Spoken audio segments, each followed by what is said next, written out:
అదే అదే గుర్రాలకి పళ్ళుతో వస్తున్నాను నాన్న. సరే పళ్ళుతో వస్తున్నాను.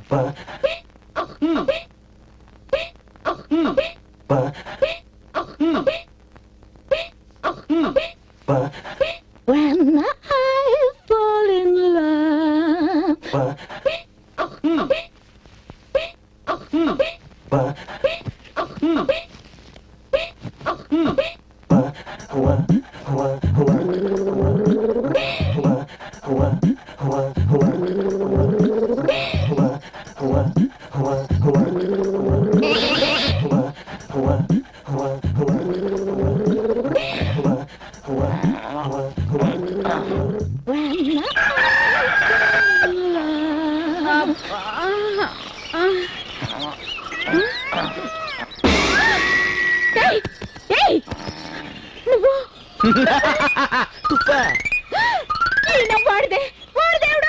ఏంటే పొద్దునే కోవాలా?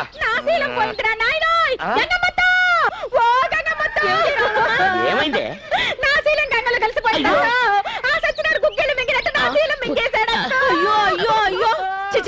నువ్వు ఈ ఇంట్లో ఒక క్షణం కూడా ఉండడానికి వీల్లేదు. ఎందుకు వీల్లేదు? ఎందుకు వీల్లేదు? అది చేసిన తప్పేంటి? మంగమ్మ నా పెళ్ళంటే వీడు ఒప్పుకోడా?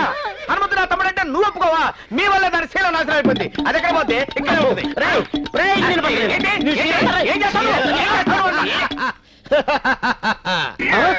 నువ్వా?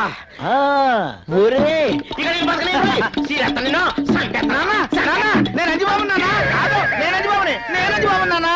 నేను అంజిబాబుని. నేను అంజిబాబున్నానా? ఇంతకీ వీళ్ళల్లో ఎవరు అంజిబాబు, ఎవరు హనుమంతు? చెప్పవయ్యా. అబ్బా, ఈ అశ్వవంశానికి గొప్ప సిక్కొచ్చి పడిందే.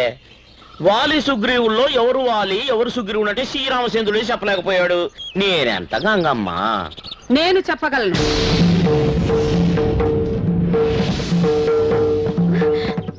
చెప్పు. మరిదితో శీలం పోగొట్టుకున్న నేను ఎవరికి ఏమవుతాను?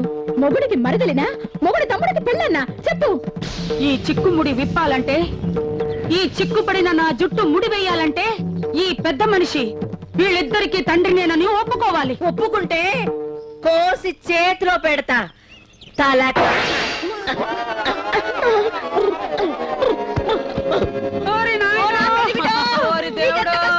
పక్షవాతం వచ్చింది. పక్షి కొట్టుకుంటున్నట్టు కొట్టుకుంటున్నాడు. పోవటం గ్యారెంటే. గోవిందా గోవిందా.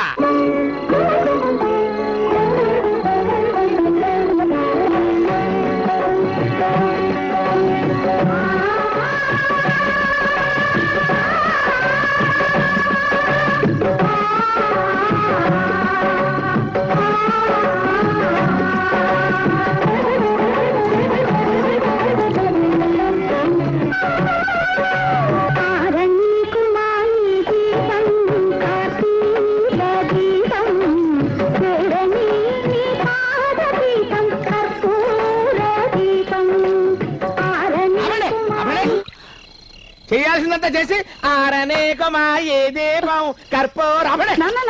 బాబు ఆగరా, ఆగు. ఆ దీపం ఆరినా ఈ దీపం ఆరినా ఆరిపోయేది మీ నాన్న దీపమేరా. ఇప్పుడు ఎలాగమ్మా? ఈ జుట్టుముడి వెయ్యకపోయినా పర్వాలేదు, తల్లో పేలు తీయకపోయినా పర్వాలేదు, జల్లో పూలు పెట్టకపోయినా పర్వాలేదు. ఆయన బ్రతుకుంటే అదే 10,000. రా బాబు. మంగమ్మ, దళపతి నా పతి అయినా నేనేనాడు ఇంత ప్రేమను చూపించలేదు. నిజమైన పతిభక్తి చూపించిన ఇల్లాలివి నువ్వు. ఆనాడు స్నానాల గదిలో చేసిన చిన్న పొరపాటుని గుర్తుపెట్టుకుని పక్క చూపులు కూడా చూడని పతివ్రతవు నువ్వు. వాడు నీవాడే కాదు, కాదు నీవాడే, కాదు నీవాడే. దీపాలు చేస్తుంటే అసలు ఎవడో తెలుసుకోండి. ఇద్దరు వాడు. ఈ మాట మీద ఉంటారుగా? అయితే అటు చూడండి.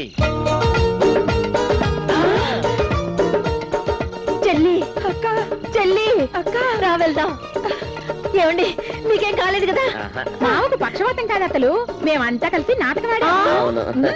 మరి నీ శీలం ఎక్కడికి పోలేదు, భద్రంగా ఉంది. ఆయన మా ఆయన పతి కోడి సచ్చినవాడా, మళ్ళీ మొదలైందని రోగం. ఇంకోటి చెల్లి, నా శేష జీవితం తీర్థయాత్రలు గడుపుతాను. వీటి సకలింపుకు కళ్ళెం వెయ్యి. వస్తాను చెల్లి. వెళ్ళొస్తానయ్యా. నాన్న అంజీ ఎక్కడికి వెళ్తావే అమ్మా? నువ్వు అటు వెళ్ళు, నువ్వు ఇటు పద.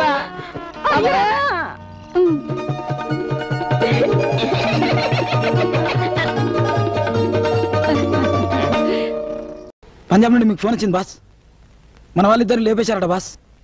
తలకాయలు పంపించమను, ఎవరియో తెలుసుకుందాం.